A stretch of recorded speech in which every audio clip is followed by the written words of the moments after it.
교재 104면 제가 읽겠습니다.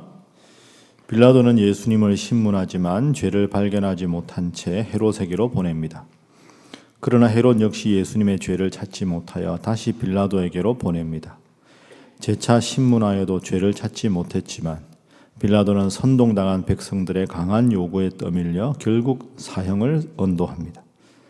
쇠약하신 몸에 십자가를 짊어지고 골고다로 향하시던 예수님은 구레네 시몬의 도움으로 골고다 언덕에 도착하여 두 강도와 함께 십자가에 달리십니다. 제6시에서 제9시까지 짙은 어두움이 깔린 가운데 예수님은 자신의 영혼을 하나님께 맡기시며 운명하십니다. 이를 보고 있던 아리마대 요셉과 여인들이 예수님을 장사하고 그 무덤을 돌아봅니다. 오늘도 우리 말씀은 예수님의 십자가 고난에 대한 말씀입니다. 그래서 앞부분의 1절부터 7절까지는 빌라도가 예수님을 신문하는 장면에서부터 시작해서 헤롯 앞에 가셨다가 다시 빌라도에게 가셨다가 십자가에 달리시는 모습을 쭉 기록하고, 그리고 아리마대 사람 요셉이 예수님의 그 시신을 자신의 무덤, 준비한 무덤에 두었다 하는 것으로 23장 말씀이 마칩니다. 누가복음 말씀 중에서 예수님의 십자가 사건이 가장 잘 기록된 것이 오늘의 본문입니다. 그래서 첫 번째로 오늘 우리가 교훈으로 생각할 것은 십자가의 의미가 무엇일까? 그걸 한번 생각을 해보아야 합니다. 여러분은 저 십자가를 볼 때마다 어떤 생각을 하십니까? 우리에게 어떤 생각이 쫙 먼저 떠올라야 그게 십자가를 잘 이해하신 것일까? 한번 따라하겠습니다. 나보다 나를 더 사랑하시는 주님 믿습니까? 이게 여러분 십자가의 고백이 되어야 합니다. 하나님은 어떤 분이냐 이렇게 물으시면 누군가가 나보다 나를 더 잘 아시는 분, 이게 하나님입니다. 하나님 나를 창조하셨으니까 하나님은 어떤 분이냐 막상 질문 받으면 너무 설명할 게 많은데 나보다 나를 더 잘 아시는 분, 나의 안고 섬을 아시고 나의 머리털 하나도 다 세신 바 되실 정도로 나를 더 아시는 분. 예수님은 어떤 분인가? 나보다 나를 더 사랑하시는 분. 그분이 예수님이다. 그 예수님께서 십자가에 지금 달려서 돌아가시는 장면. 왜 예수님 십자가에 달려 돌아가셨는가? 나를 사랑하시기 때문에. 저 예수님 돌아가신 2000년 후에 나를 위해서도 내가 저 영원한 천국 소망을 가지고 믿음 생활하며 소망 가운데 살아갈 수 있도록 우리 예수님 십자가에 죽으셨다 하는 겁니다. 그러니까 이 십자가를 깊이 묵상하면 묵상할수록 나도 모르게 내 마음속에 사랑이 넘쳐야 하고 내 마음속에 누군가를 정죄하거나 비난하거나 미워하는 마음이 사라져야 그게 예수님을 제대로 믿는 것이고 십자가의 의미를 우리가 깨닫는 것입니다. 그러니까 여러분도 혹시 마음속에 자꾸 미움이 생기고 분노가 생기고 누군가에 대해서 정죄하는 마음이 생길 때마다 그 마음을 없애달라고 기도하지 마십시오. 그 마음 없애달라고 아무리 기도해도 잘 안 됩니다. 그럴 때는 어떻게 해야 될까요? 주님의 십자가의 깊은 은혜를 저로 하여금 깨닫게 하여 주옵소서. 날씨가 추울 때, 지금 덥지만 추울 때 음지에 앉아 있으면서 왜 이렇게 추울까 할 필요가 전혀 없지요. 중요한 건 따뜻한 햇볕으로 나가면 음지의 추위는 저절로 사라지는 겁니다.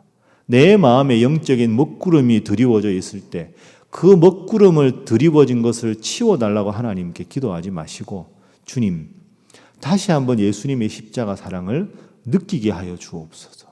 그 사랑을 깊이 느끼면 느낄수록 내 마음속에 그늘이 다 사라지게 될 줄로 믿습니다. 그래서 항상 말씀드리죠. 아주 작은데 중요한 차이가 있습니다. 누군가를 사랑하는데 그 사람이 잘못하면 안타까움으로 나옵니다. 그러나 미워하는 마음은 정죄로 나옵니다. 여러분, 이게 아주 종이 한 장 차이인데 참 중요합니다. 누군가가 참 미운 행동을 하거나 나쁜 행동을 하거나 왜 저럴까 이럴 때 있잖아요. 그럴 때 여러분 마음을 잘 살펴보십시오. 그분을 여전히 사랑하면 안타까운 마음이 들고 나도 모르게 기도하는 마음이 듭니다. 그런데 나도 모르게 정죄하고 비난부터 하게 되면 미움에서 나오는 감정입니다. 나는 안타까움의 감정인가? 그리고 정죄하는 감정인가? 그 정죄하고 미워하는 마음이 들 때마다 오늘 본문에 나오는 우리 예수님 십자가를 늘 묵상하셔서 여러분 마음 가운데는 주님 우리를 사랑하신 십자가의 사랑으로 늘 넘쳐 흐르시기를 주님 이름으로 축복합니다. 자, 두 번째는 이렇게 기도하겠습니다. 주님이 원하는 일을 하게 하옵소서. 주님께서 원하시는 일을 하게 하옵소서. 오늘 본문 말씀을 보면 많은 사람들이 등장하지요. 빌라도도 등장하고 무리들도 등장하고 십자가상의 두 강도도 등장하고 로마 병정도 그리고 예수님을 장사했던 아리마대 요셉도 많은 사람들이 등장합니다. 이 많은 사람들 중에서 나는 지금 어느 누구와 제일 가까운가? 여러분 한번 생각해 보십시오. 먼저 무리들은 예수님을 십자가에 못 박을 이유가 없는 사람들입니다. 자신들에게 해를 끼친 것도 아니고 수많은 능력과 기적을 보여주었는데 중간에 그 종교 지도자들이 돈을 주었는지 마음을 이렇게 자꾸 동하게 해서 예수님 십자가에 못 박으라고 외쳤습니다. 예수님을 따르다가 자신의 이익을 위해서 예수님을 십자가에 못 박으라고 외친 무리들이 있습니다. 빌라도가 있죠. 재판장으로서의 소신은 예수님은 무죄다. 그런데 뒷부분에 보면 자꾸 예수를 십자가에 못 박으라고 하니까 내가 총독일을 제대로 할 수 있으려면 더 나은 자리에 갈 수 있으려면 이 사람들의 민심을 진정시켜야 되는데 그러면 나의 재판관으로서의 양심보다는 저 사람들의 소요를 막기 위해서 예수님 십자가에 내줍니다. 평상시의 모습과 출세가 부딪힐 때 출세를 택하고 정의를 버린 사람이 빌라도입니다. 그리고 십자가상에 두 강도가 있습니다. 마지막 순간에 회개한 강도가 있고 마지막까지 주님과 함께 있으나 주님을 믿지 않은 무리도 있습니다. 그리고 아리마대 사람 요셉도 있지요. 경건한 사람이었지만 그리고 그 당시에 많은 사람들과는 달리 예수님의 시신을 자신이 가지고 와서 무덤에 안치합니다. 여러분 아리마대 사람 요셉이 이 일을 하고 나서 동료 바리새인들과 종교 지도자들에게 많은 비난을 받지 않았겠습니까? 가만히 있어도 되지만 예수님 직계 12제자도 아니면서도 예수님을 훌륭한 분이라고 생각하고 그분을 모셔서 용감하게 자신의 무덤에 안치를 합니다. 수많은 인간들의 군상이 오늘 23장에 등장합니다. 나는 이 많은 무리들 중에 이 많은 사람들 중에 누구와 더 가까운가? 주님 믿다가 내 출세야 내 이익에 도움이 안 되면 주님을 그냥 내어주는 빌라도 같은 사람은 아닌가? 정말 죽어 마땅한데 마지막 순간에 염치 없지만 우리 예수님 앞에 용서를 구하는 그런 가난한 마음을 가진 십자가상의 강도인가? 자신의 모든 이해관계보다는 주님을 마지막 순간에는 내가 따르는 용기를 보여주는 아리마대 사람 요셉과 같은 믿음과 결단이 나에게는 있는가? 오늘 본문을 돌아가셔서 다시 한번 찬찬히 읽어보시고 정말로 끝까지 주님을 따르는 그래서 주님을 흐뭇하게 하는 여러분 한 분 한 분 되시기를 주님 이름으로 축복합니다. 자, 이제 마지막 세 번째 기도 제목은 우리가 오늘은 이걸 한번 생각해 보시죠. 자, 한번 저를 따라하겠습니다. 작은 믿음도 큰 믿음으로 보아주시는 주님. 자, 다시 한번 하겠습니다. 작은 믿음도 큰 믿음으로 보아주시는 주님. 자, 말씀 한 군데 읽겠습니다. 자, 우리 39절 말씀. 자, 달린 행악자 두 사람 중에 한 사람이 이야기하는 겁니다. 자, 먼저 보면 37절에 내가 만일 유대인의 왕이면 내가 너를 구원하라. 예수님 위에는 유대인의 왕이라 쓴 패가 있습니다. 자, 39절 읽습니다. 시작. 달린 행악자 중 하나는 비방하여 이르되 내가 그리스도가 아니냐 너와 우리를 구원하라 하되. 그러니까 한쪽 편에 있던 강도가 너 그리스도라면 빨리 구원하라. 우리도 구원하라. 그 옆에 있는 이름 없는 강도를 주목해 보십시오. 자, 뭐라고 합니까? 그 정죄하는 사람을 꾸짖고 나서 이야기합니다. 42절, 43절 두 절 함께 읽습니다. 시작. 이르되 예수여 당신의 나라에 임하실 때 나를 기억하소서 하니 예수께서 이르시되 내가 진실로 내게 이르노니 오늘 내가 나와 함께 낙원에 있으리라 하시니라. 아멘. 여러분, 십자가상에 이름 없는 이 강도는 전혀 대조적이죠. 내가 만일 그리스도면 너도 구원하고 우리도 구원하라. 끝까지 한쪽 이 행악자는 예수님을 거부합니다. 그러나 이름 없는 이 행악자는 너 무슨 소리 하냐? 우리는 죄가 있어 십자가에 죽지만 이분은 죄가 없는 분이다. 나무라고는 42절에 예수여 당신의 나라에 임하실 때 나를 기억하소서.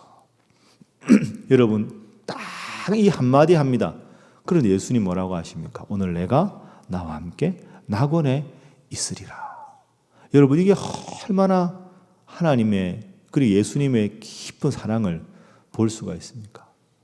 이 행악한 이 강도는 십자가상에 죽을 정도로 끔찍한 죄를 지었습니다. 그런데 마지막 순간에 예수님, 저를 좀 돌봐주십시오. 딱 한마디 했습니다. 그런데 그 한마디 한 이 강도를 우리 예수님 받으셔서 너는 오늘 나와 함께 낙원에 있으리라. 가장 진솔한 제일 짧은 예수님 믿은 기간이 얼마나 되겠습니까? 불과 몇 분 아니겠습니까? 작은 믿음이라도 큰 믿음으로 보아주시는 우리 예수님 얼마나 사랑이 많으신 분인지, 얼마나 구원 얻기를 기뻐하시는 분인지 오늘 이 강도의 모습을 통해서 우리가 볼 수가 있습니다. 여러분, 새벽기도 나오기 때로 힘드시죠? 어떨 때는 주일날 예배 나와도 토요일날 너무 피곤하고 힘들어서 예배 끝나고 돌아가는데 저하고 악수를 하긴 하는데 내가 오늘 설교를 뭘 들었나 이럴 때도 있지 않습니까? 사람이 살다 보면 이럴 때도 있고 저럴 때도 있죠. 그러나 여러분 잘 생각해 보십시오. 과부의 두 랩도 아주 적은 것을 바쳤지만 적은 것을 큰 것으로 보시고 많이 바쳤다.